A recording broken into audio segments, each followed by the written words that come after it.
Hello, my name is William Lucas, and I would like to welcome you to the Triangle MLK Conversation, Community Resiliency during COVID-19. This year, almost 400,000 individuals, we lost almost 400,000 Americans this year to this particular virus. Resiliency means bounce back, the ability to come back. The committee thought that it would be wise and prudent if we had a conversation to help our neighbors rebuild, not just from the medical perspective, from the economic perspective, and the other things that have devastated our community. So today, we're going to talk about how to come back. We can come back from this pandemic. We can come back from 2020 because we came back from 400 years of slavery. We are resilient people and we can survive. But today we're so glad and proud that we have experts who can really discuss these systematic issues that are plaguing and holding us down. So sit back, relax, and enjoy this wonderful conversation today. If we can pause for a word of prayer, and like I did earlier this morning, if we can just take a few minutes, just a moment of silence to remember those who we lost this particular year.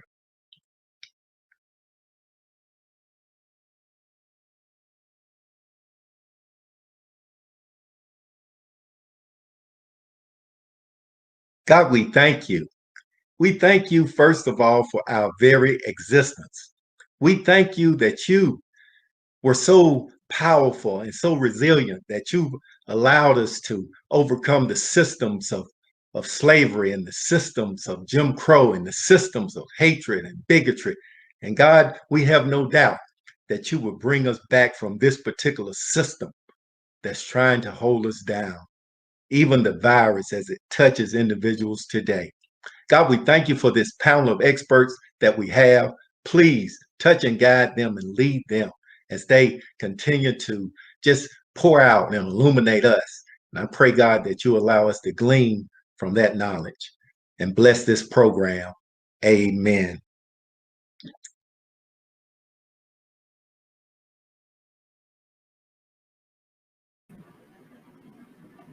Thank you, Pastor Lucas, and thanks to all of you for your partnership. My name is Eric Ucan, and I am the CEO and president of the United Way of the Greater Triangle. We're honored to partner on this event today and really humbled to have the opportunity to do so. Our mission at United Way is to eradicate poverty and increase social mobility through the power of partnerships. Eradicate poverty and increase social mobility through the power of partnerships. And we have come to the conclusion that it is essential, if we are going to be an anti-poverty organization, for us to also be an anti-racist organization. And we have to look at the way in which we've done our work over the course of over 100 years, and we have to improve it. We have to think, and I appreciate how Pastor Lucas shared about the systems. We have to change the systems by which we operate at United Way and by the way in which our corporate partners and our nonprofit partners operate. We're not doing enough. We've put $7 million into the nonprofit ecosystem this year. We had a rapid response fund for COVID-19, millions of dollars going in. And we're proud of the work that we're doing in partnership with over 100 nonprofits. But we have to reimagine the way in which we do things and change the systems for the better. And most importantly, we have to work within the neighborhoods that we serve to not guess what the needs are or guess what the solutions are, but to actually be led by those neighborhoods. And that requires a change in dynamic and a change in power that I think is so essential to us coming out of this pandemic stronger than ever before. It's an honor to be with you here today. United Way of the Greater Triangle is honored to be in partnership with this, and it's an honor for me to introduce James White, who's a great partner with us at the YMCA. And thanks, James. Hey, thank you, Eric, and thank you, Pastor Lucas, as well, for your perspective. So, hello everyone. Listen, we are in store and we're getting ready to engage a conversation. And I'm James White. As Eric mentioned, I'm an executive for the YMCA of the Triangle, so a pastor. I'm the pastor of Christ Our King Community Church.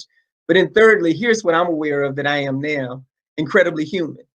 And human in a way that all of us are experiencing a reality to where I believe our humanity is being challenged, no matter what position, what station we are in life, of what does it mean to be even more beautifully human.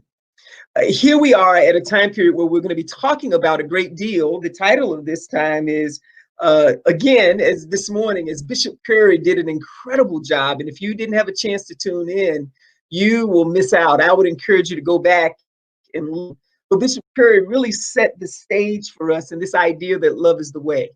And yes, as this is built, we're going to talk about sort of resiliency during this time of COVID-19. However, that resiliency is a reality that COVID-19 has exposed, almost a convergence of many of the challenges that we have, a convergence of our economic, political, and social challenges, a convergence of our challenges around race, because certainly one can't enter into this conversation without thinking about what happened January 6th, without thinking about Breonna Taylor, George Floyd, and then many others, even of note here recently in Texas as well. And so this is a conversation that's a critical conversation because we're still in the midst of this challenging time. Some say they're glad that 2020 is over, but 2021 in many ways is a continuation for a need for a new reality. You know what is interesting is that all of us, if for just a moment, we would listen to Dr. King's words. And today, Dr. King's words, what's fascinating and yet what's real is simply how prophetic his voice was.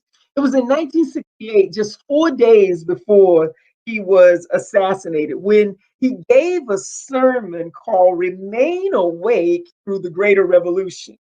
It was presented at the National Cathedral, listen to this irony, in Washington, D.C. He said these words: no individual can live alone, no nation can live alone. Anyone who feels that he or she can live alone is sleeping through a revolution. The challenge that we face today is to make it one in terms of brotherhood. And then these words, which many of us have heard: either we will live together as brothers or we will perish together as fools, because we are tied together in the single garment of destiny, caught in an inescapable network of mutuality. Dr. King named that no matter where we might be, no matter who we are connected together. And at the heart of those words is Dr. King's purposeful theme of love. That without love, there's no way we can create a unified society. Without love, there's no way we can indeed the world forward together. The lessons of Dr. King are often misunderstood. And what I love is that today you're going to hear from leaders who will ensure that, unlike many others, we've taken the words of Dr. King and turned them into sound bites without context. And so today we're going to have a chance to hear from panelists who I'm excited. Not only are they practitioners, but they're practitioners with a purpose that is often prophetic within itself, but have given practical solutions just from their lives as well. You will notice as well the advertising of this that we had William Barber III, because we really wanted to give a broad depth of thinking in this time, because that is required in the challenges that we're facing. But let's keep Mr. Barber in our thoughts and prayers, and that he was not able to join us for health reasons. But we do have Reverend Father Jemonde Taylor. Reverend Taylor is a community leader that really doesn't need introduction. He is, again, one of the leaders of One Wake. And just from my brief interaction with him, and even from his reputation, he is a scholar when it comes to race. He's a historian of the Black experience locally in other places as well. And he shepherds a congregation. He puts into practice those words of really one of the richest, lasting, influential congregations in Raleigh. We also hear from a person who as well is not just incredible, both philosophical and in her thinking, but Rev Lisa Yebuah is really a practitioner that doesn't need an introduction. She's an organizer, she's a leader, and she is as well is this lifelong leader who understands learning and the research that it takes to make sure there's an intersection of both race and religion. Then finally, we have Dr. Dumas Harshaw. Dr. Harshaw, and he wouldn't like this, but he's an expert when it comes to Dr. Martin Luther King. And one of the reasons why I'll give him that title is what I love about Dr. Harshaw is his humility deserves honor. But Dr. Harshaw is one who has actually journeyed closer to Dr. King than any of us on the panel today.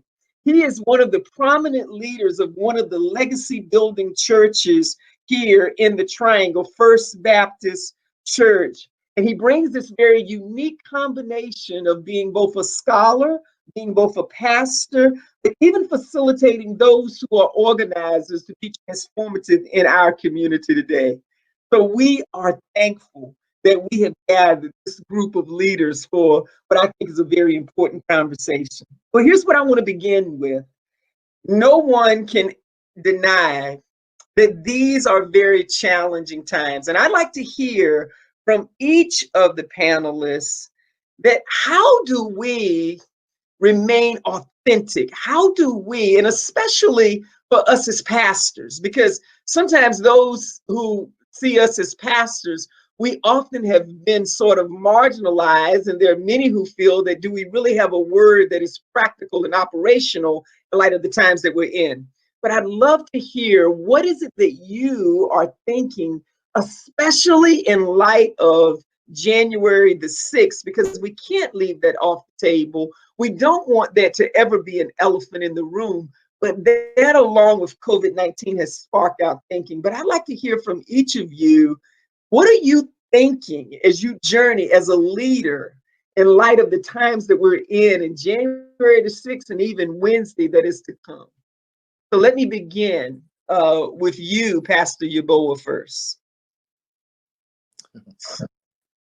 Thank you so much, Reverend White, for this weighty question. It's actually kind of multi-layered, and so I won't do my stream of consciousness and be here for 30 minutes trying to answer this question. I do think one of the interesting things about two Wednesdays ago on January 6th is that it was actually the 12th day of Christmas, which for some of us in the Christian tradition understand it to be the Feast of the Epiphany. It is a high and holy day for us as we recognize that Jesus is indeed the King of the world, the Messiah. These magi, sometimes represented in our nativity scenes as the wise men, come because they see the Messiah's star at its rising, and they move towards the gift. Now, Herod, who was the ruler at that time, when he hears about the star at its rising, becomes afraid and moves away from the gift, actually thinks the gift is a threat.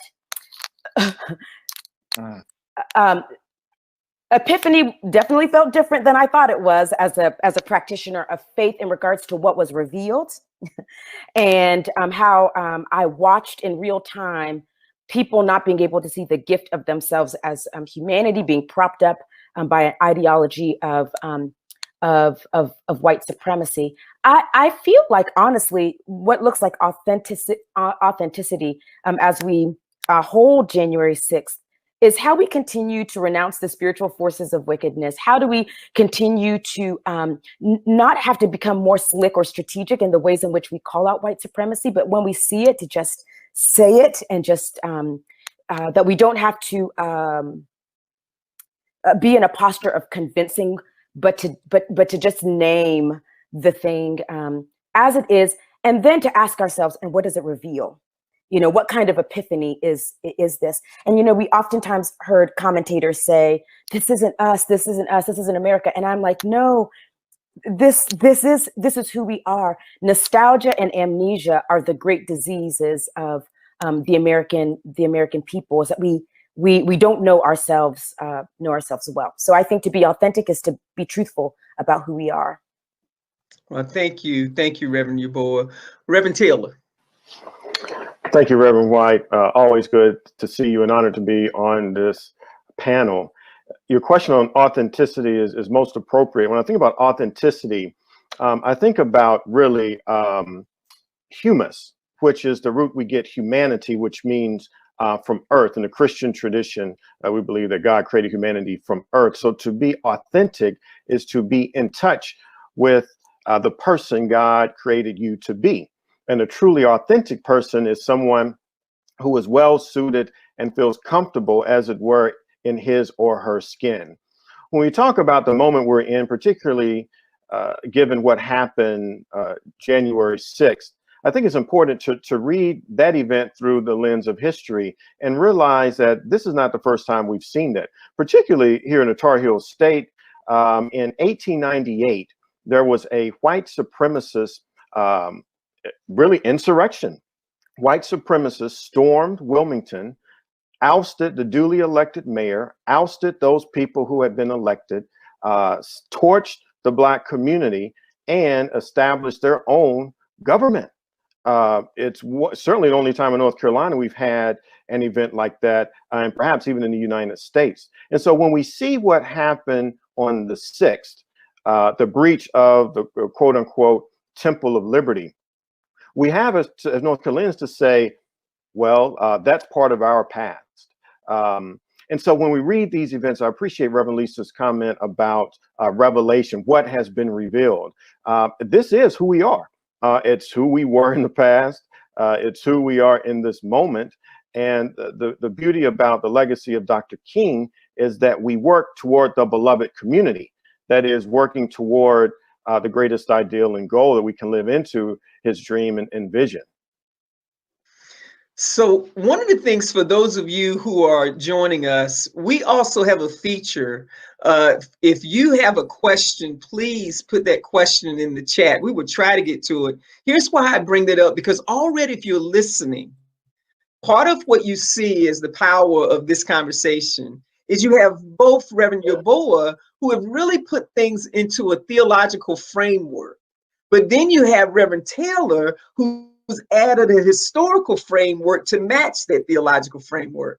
And so now I'm getting ready to ask Dr. Harshaw, what does Dr. King have to do with this conversation, both theologically and historically?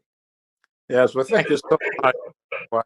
So honored to be here with my dynamic colleagues, representing a younger generation and being on target with the issues and engaged as pastors. And I preached a sermon in a partnership between Martin Street Baptist Church and First Baptist Church on New Year's Eve 2019, and was led to deal with the theme of staying woke, or staying aware of what is to come. Had no idea what was coming in terms of 2020, but I think we're living through a time that we really need to be keenly aware with discernment spiritually as to what is really taking place. It was horrific to see what took place on January 6th. And it was unbelievable in one sense, but believable, as my colleagues have articulated, in another sense. And if you go back and go through sift through the history of insurrections and this kind of mob protest, it is really part of American history when it comes to the Black community. It's happened again and again and again. In the 1900s, it was awful. And Dr. King represents both the sense of awareness and dealing with truth and standing in his place in history and speaking truth to power and not hiding the discrimination, segregation, white supremacy, racism, and the discord among the human family, but in particular in North America and in the American society. He stood on the revelation of Scripture. He proclaimed from the pulpit in the spirit of the love and ministry of Jesus Christ and the power of the resurrection. But he faced evil, as we have said, he faced evil. And so we can't put our heads in the sand and tried to then redefine what we saw as a sickness and pathology in the United States of America that has been there with different kinds of manifestations and has been really nurtured in the last 4 or 5 years to come out of the darkness into the light. And Dr. King knew that the battles that he was fighting were not only natural, but they were also spiritual battles. And so we need to be armed and ready, strapped not so much with automatic weapons in our role as spiritual leaders, but really strapped and empowered with spiritual resources of faith and prayer and the Spirit of God in order to do the fighting that needs to be done for this time in history. And he has provided for us a model of engagement, not sitting on the sidelines, but really engagement, involvement, showing up, being present. And so he inspires us in that way for the current circumstances that we find ourselves in. So each of you have really communicated some very heavy, complex truths, and truth that at times can sound very difficult to engage. And Dr. Harshaw, you concerned me when you talked about being strapped. I didn't know where you were going with that. So I want to begin with you, Dr. Harshaw, because this whole conversation is around love. And really, King was really strapped with love and engaging love. So, Dr. Harshaw, how does King's ideas of love fit within this conversation today? Well, if I might, I do a narrative in a sense. My first spiritual encounter with the Reverend Dr. Martin Luther King Jr. occurred on a hot summer day in August on the 28th in 1963. I was 12 years old, and I saw my father, Dumas Sr., sitting at a black and white television set, sobbing like I've never seen him cry before or since.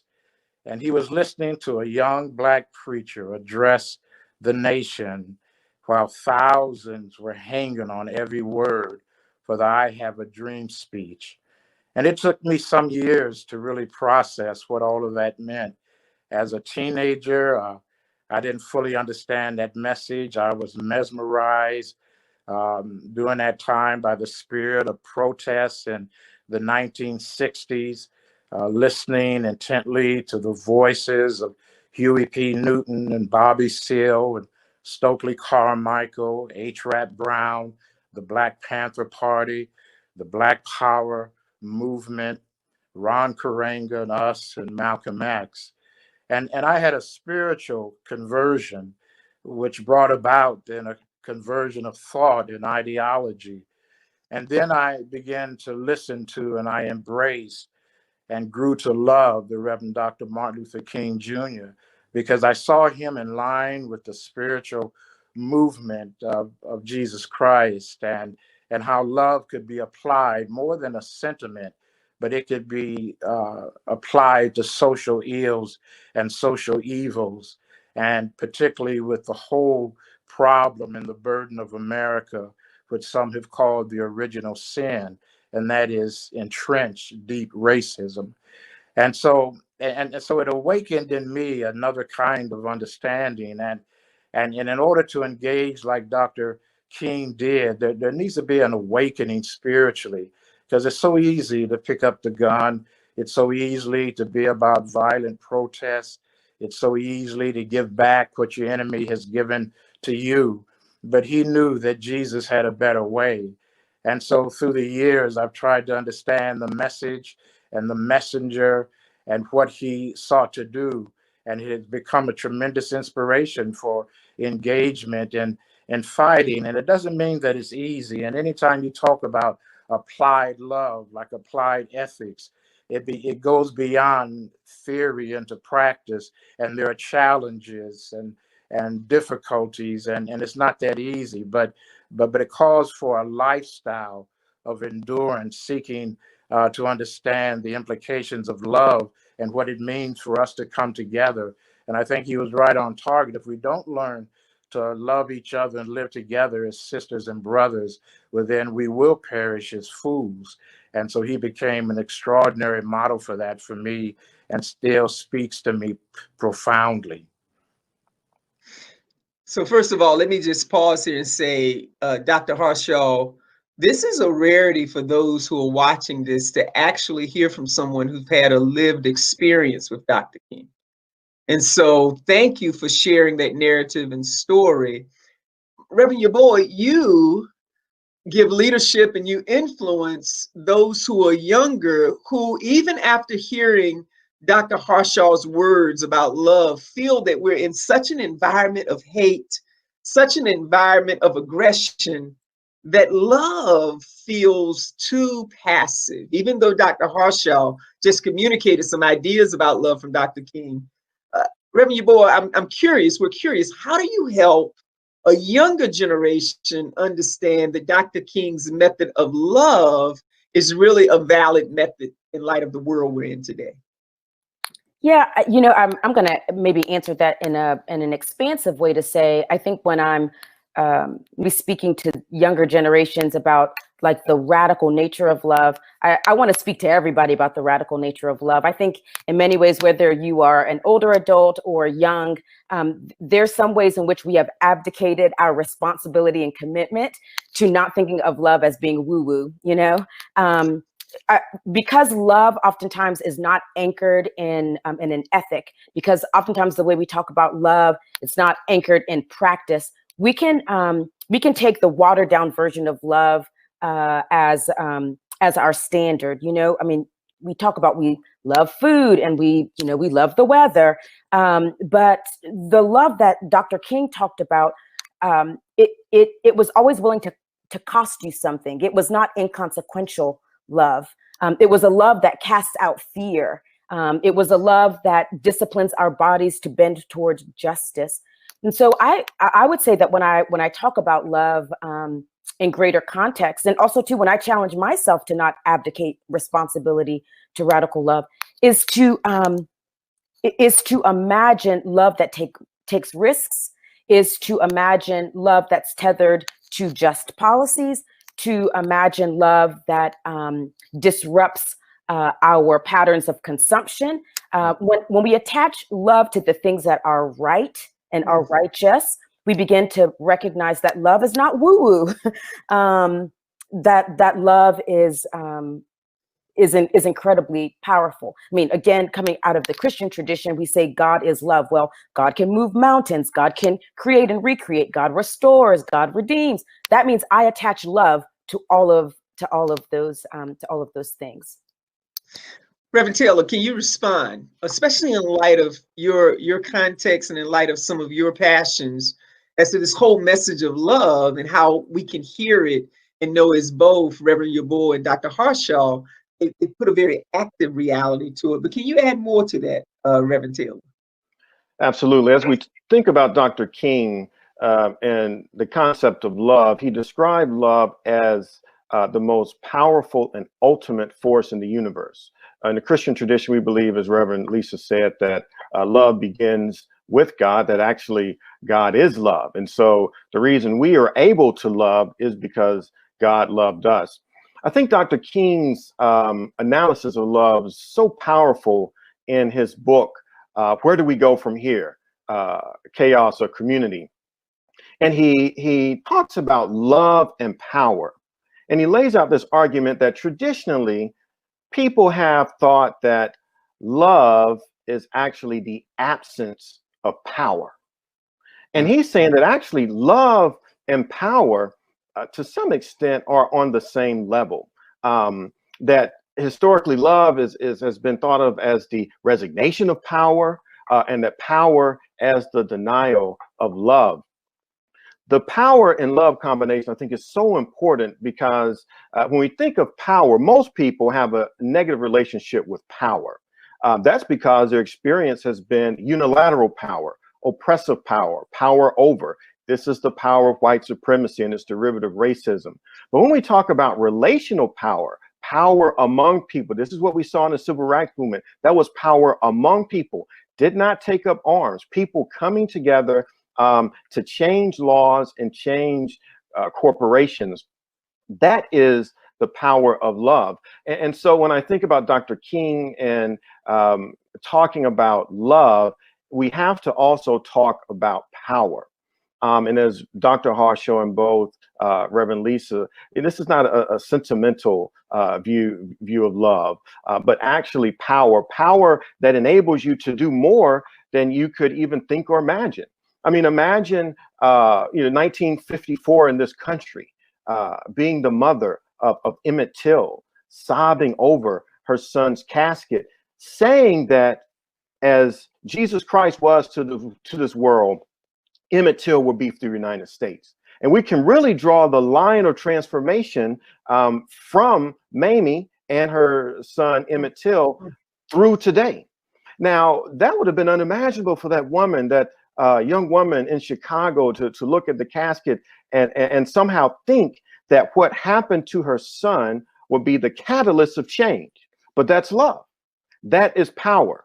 That catalyst that allows us to do what is unimaginable, what we think is impossible. As Reverend Lisa said, God can move mountains. Well, the mountain of segregation and the mountain of white supremacy and the tide of white supremacy are huge, and yet we're moving them. And so when I think of Dr. King, we have to talk about love and power in the same context, not unilateral power, oppressive power, but relational power among people.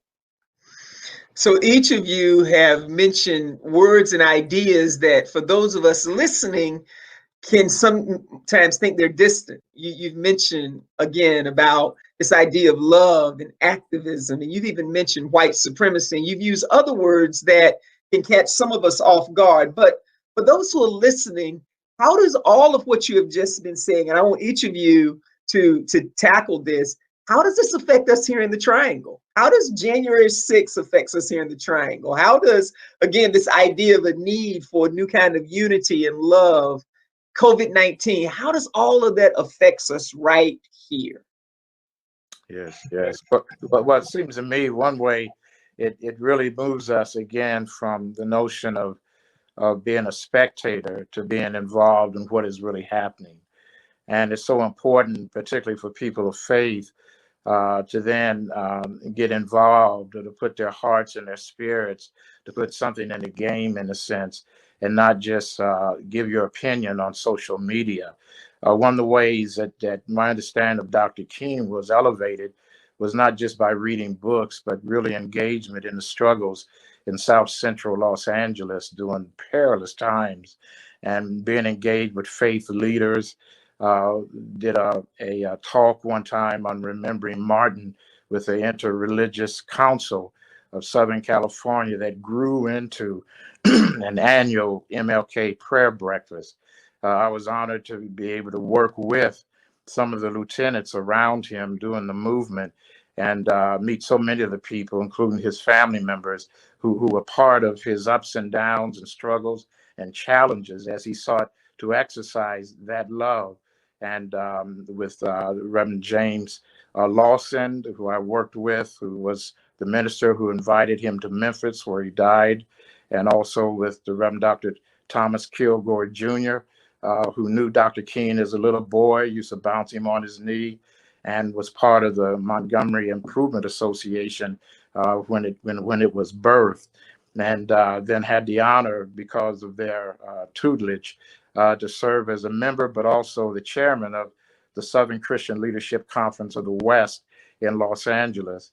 And I just use those examples of we have to help people who think they can be involved by their feelings or emotions or observing something on television or writing a check, that this movement was successful because people changed their schedules, got involved, created a list of priorities, sacrificed in order to do that. And that's the other part of love. Not only, and we've talked about love and power and love in the gospel, and all of that leads us to love and sacrifice. And it's modeled in the heart of Christianity, because as loving as Jesus was, he died on a cross and rose again the third day. And love can look like that. And so Dr. King died, and as a result, he has given a message all over the world. I never will forget working for international ministries and traveling to different parts of the world. And in those days, I was still grieving the assassination of Dr. King and wrestling with God in my mind. Well, why would you allow this to happen? And then sometimes I would go to places like when I went to the Soviet Union and with a group of visitors there, and the young people who talked about their own history, but particularly they knew the history of the United States probably better than we did. And as we were leaving, they said, well, we have a gift to give to you. And they began to sing, "We Shall Overcome," and went into the heart of the Congo and saw pictures of Dr. King, and going to South Africa and then spending time with Nelson Mandela and him saying that he was inspired by the movement. And all of this is, again, an example of the practicality and the engagement of love. Love is more than a feeling, but love is a verb. And I'll stop there so I don't go on and on. I am a preacher. You all are. You all are. Let me just say this. You all have been doing incredibly well. But I would love for Reverend Taylor and Reverend Yebuah to tackle this question of, again, what does that mean for us here in the Triangle? What do these times mean for us here? One of the things we have learned in these two pandemics, I call them two pandemics. One is COVID-19, and the other is the rise of white supremacy, or actually the unveiling of white supremacy, is that we are all connected.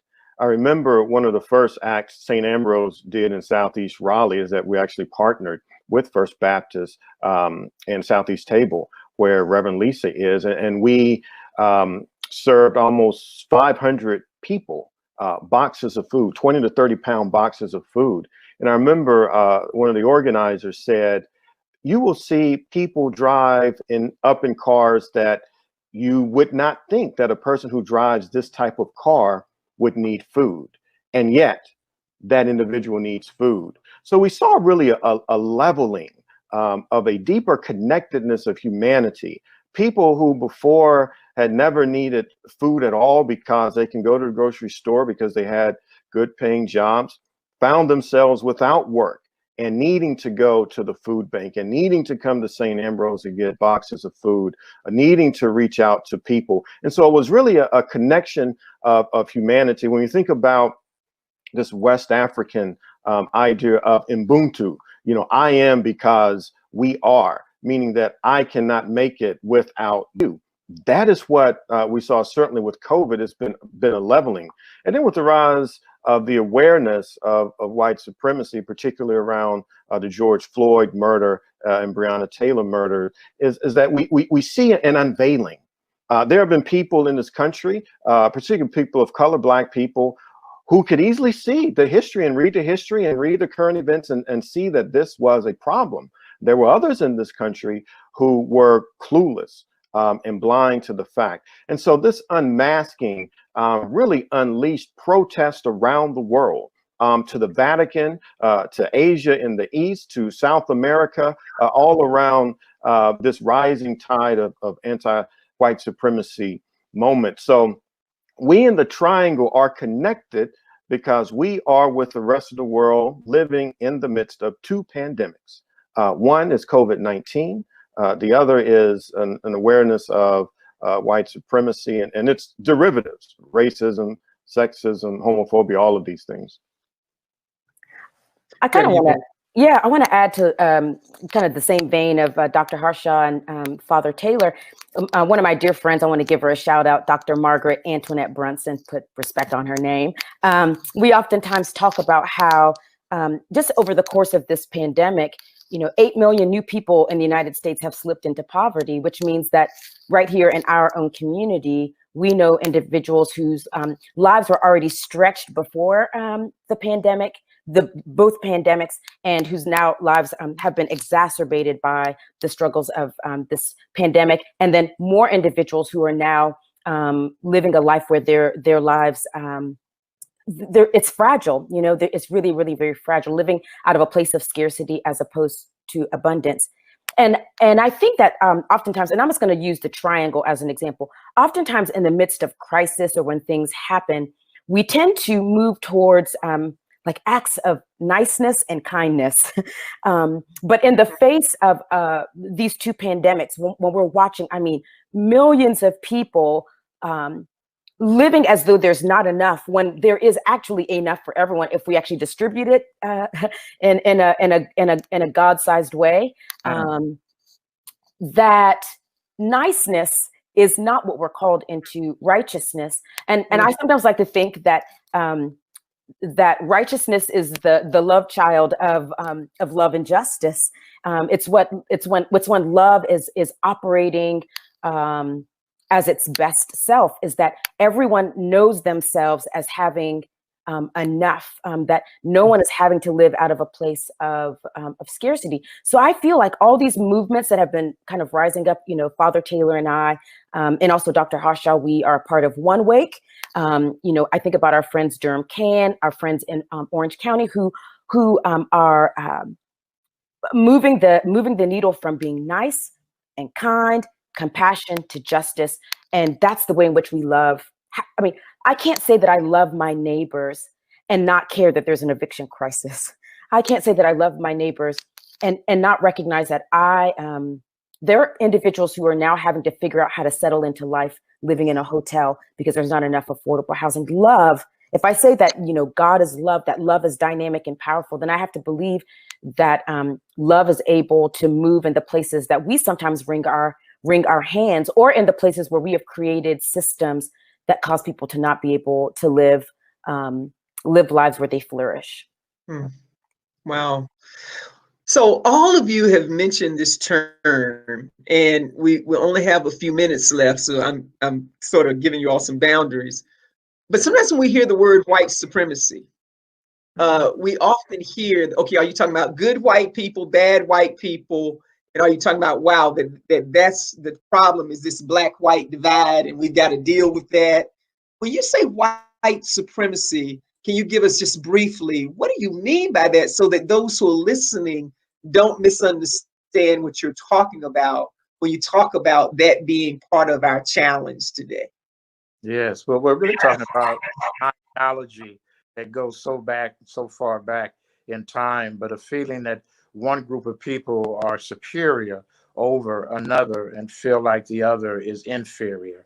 And that spreads into systems of government, housing, economic realities, education, healthcare.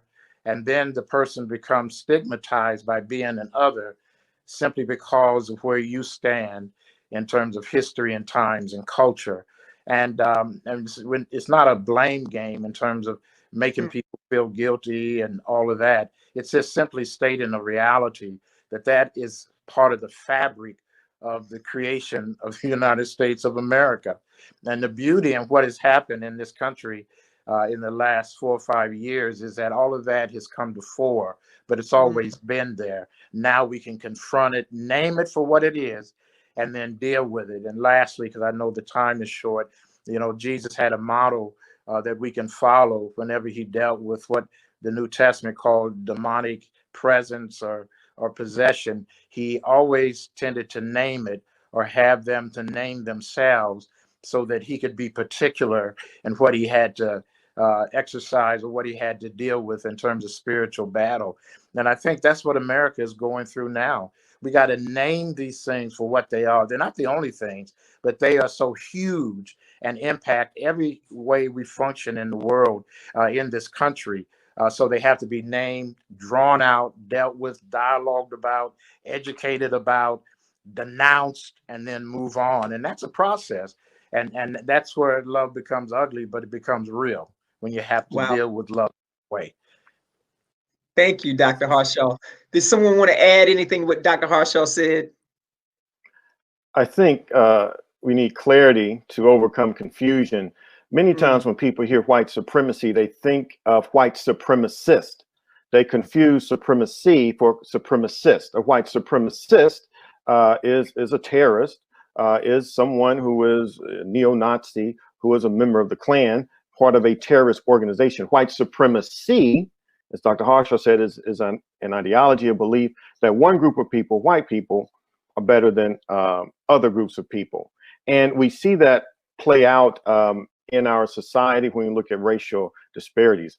Part of my research coming out of Christian tradition is that we can point to the Christian church, the Western Christian church, as being the birthplace of white supremacy.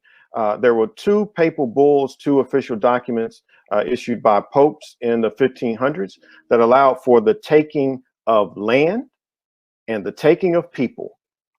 So you objectify land, you objectify people. That's how we get the transatlantic slave trade, the taking of people, the taking of land, the taking of indigenous folk, the belief that one group is greater than the other. And this also births the concept of whiteness, which has as its root to dominate. You dominate people by taking them, you dominate land by taking it. Always dominion, which is an example of unilateral power, which is oppressive power. You know, as you all were talking, there are a couple of questions in the chat that I think fit with the challenge of this conversation. And someone asked a question, and you all both mentioned this, that Dr. King demonstrated love to those who hated him, and yet it cost him his life. How do we protect ourselves when being in such an environment of hate? Well, one thing, we protect ourselves by recognizing the cost of loving sometimes, and the cost of being authentic, as we have started out with, and what it means to be engaged, what I call a theology of engagement. When I took a class at Claremont School of Theology with Dr. Lawson, one of the lieutenants with Dr. King, who taught the principles of nonviolence to the young people and the students, he referenced Dr. King as a theologian of engagement, because there was a big discussion about systematic theology and whether he was a theologian. And I think we have to recognize that there's a cost to service. There's a cost even to doing good.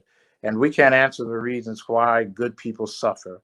There's just no answer to that question, but it may be the reality. And yet you have to do, as Dr. King said, you have to find something worth living for that also will be something worth dying for. And that is in the hands of someone bigger than us, and it's in the hands of God. Rev Yebuah?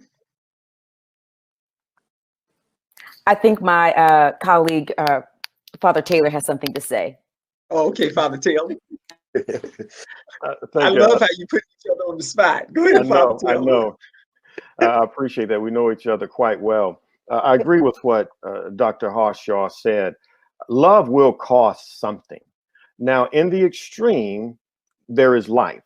And as I tell my people at St. Ambrose, if we say we are Christian and if we follow Jesus Christ, then our road leads to the cross, because that's what it means to follow Jesus. And so in the extreme example, life may be lost, but all of us will lose something. Something must die so that something else can be reborn. That's the regenerative aspect, at least as we see it in the Christian tradition. So it is tough to love.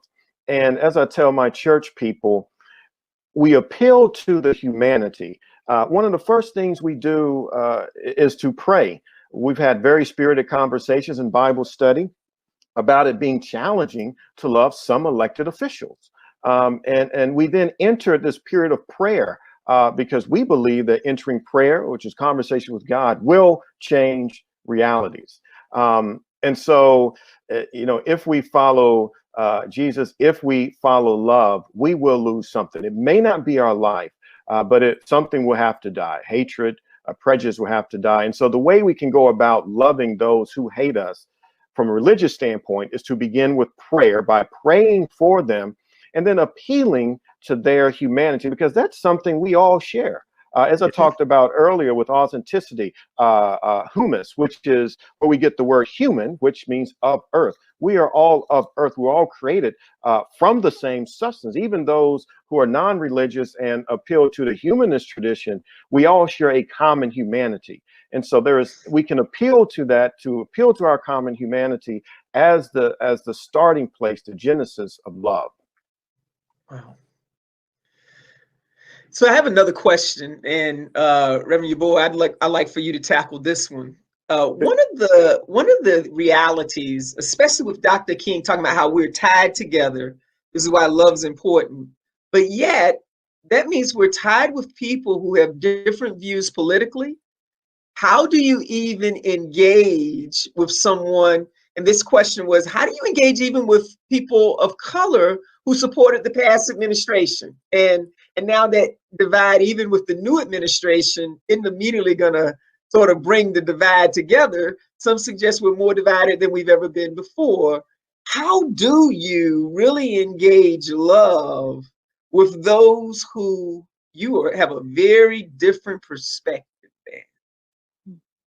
Yeah, this is a good question. I think it's important, and we've kind of said this, that love isn't necessarily affection.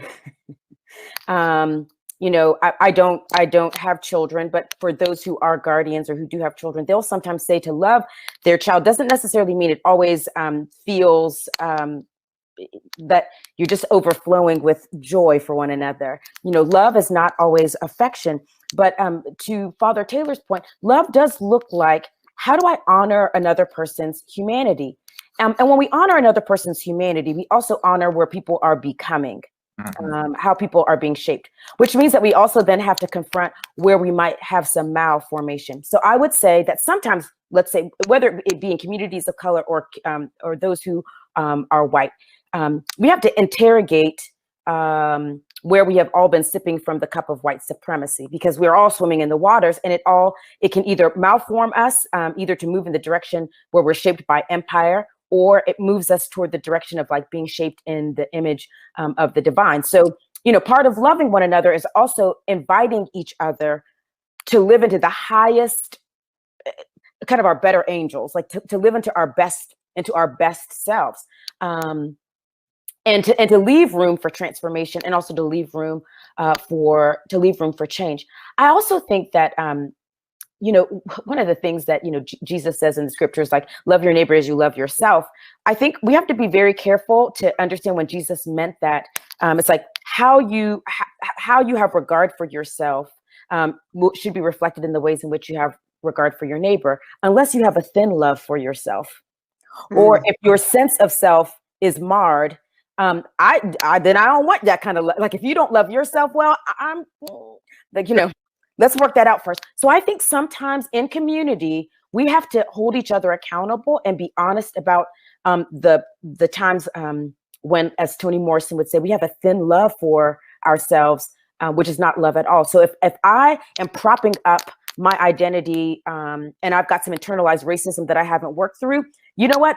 How I care for Father Taylor is going to be kind of janky, which means that I've got to do some self-examination so that my love is rooted in something, not in a false ideology, but in the divine. I mean, I think to love those you do not agree with is not an easy thing. And I think we have to also be careful to realize that there are moments when sometimes love looks like creating boundaries to protect ourselves. Wow.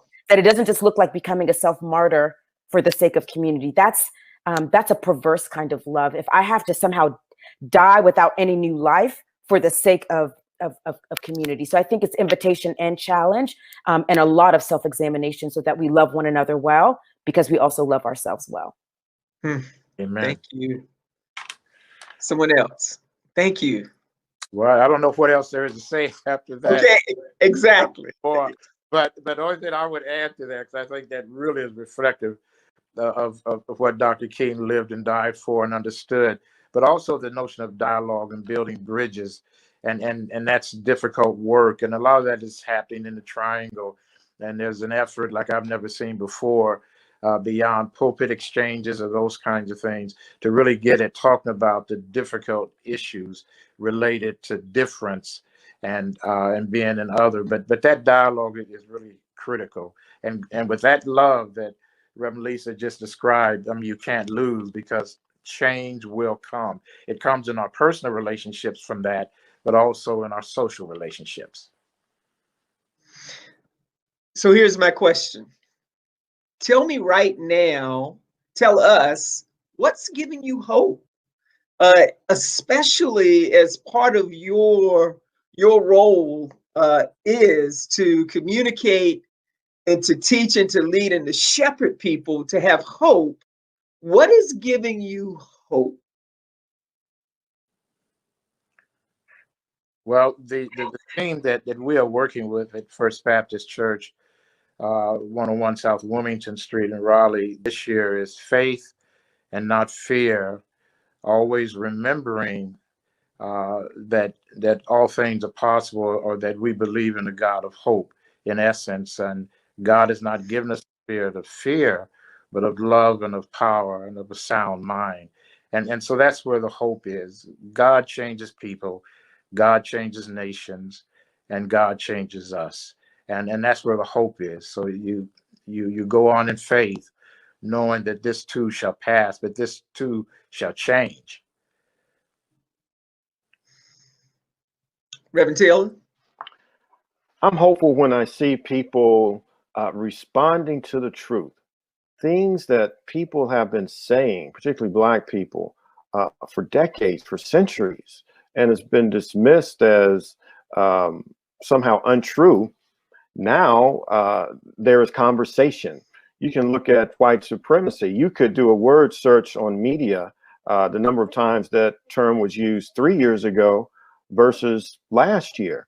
And I'm sure 2 magnitudes difference in the number of occurrences, people becoming familiar with this term. And as Dr. Harshaw said, we have to name it in order to call it out and see transformation.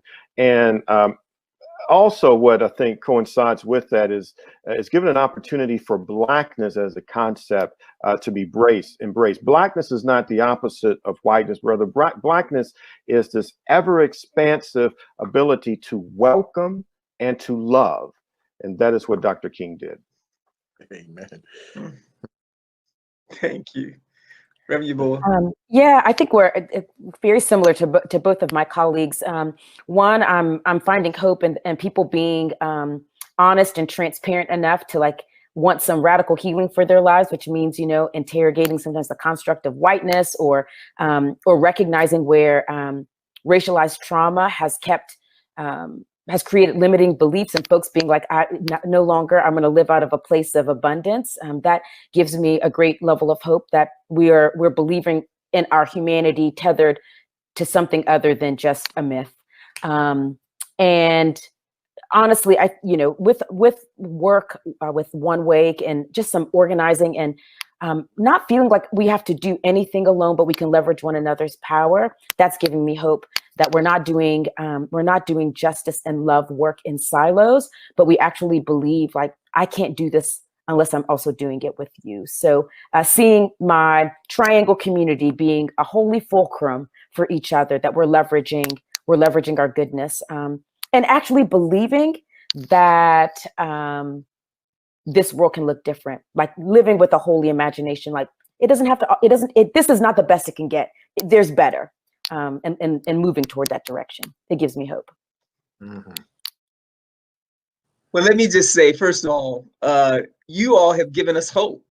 I hope by now there's a couple of things that have happened to those who have listened. One, my hope is that you would see that what you have heard in this last hour is worthy of your sending, passing on in social media, sharing, because I feel like we've had a rare experience. I feel like part of that experience that we've had is some often discredit the voice of pastors today.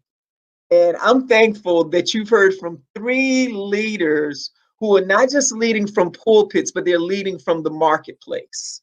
And what I'm thankful for is that each of you have shared ideas and thoughts, and there's a part of me ready to come and be a part of your congregation. And I'm a pastor, so that's not good. But here's what's beautiful about that. I can be a part, because each of you can be reached online. I would encourage those who are listening to know that part of what you've heard today in the spirit of Dr. King, that I think we've forgotten, that there's a moral, philosophical, practical framework that can come from those who lead in spiritual communities. And I'm thankful that each of you, though, are where you are because you value the voice of others even those who are outside of your community. So I know that I speak for others that we're just thankful for this conversation today. I want to close from something that Dr. King said very early when he first engaged this whole conversation. And this was in Montgomery at a mass meeting. And King was saying that love is really which corrects what revolts against love. He said that love is repair of harm. And that part of what we do when we love is that we create spaces that heal the wrong. And that is justice. So I'm thankful that today we had a conversation about love, but really a conversation about justice. And I'm also thankful that, again, for each of you, you give us all hope that Dr. King's perspective, Dr. King's ideas, Dr. King's life, his dream, because you've reminded all of us that Dr. King is far more than simply a speech he made in 1963. He's someone who gives us ideas that are relevant in the world that we live in today. So thank you all again for your time. And thank those of you who are listening. I hope that you've caught the spirit of King and that you're motivated to become a part of the movement. Remember, Dr. Harshaw said, you can't sit on the sidelines. You all have a good day and let's continue living and working in the spirit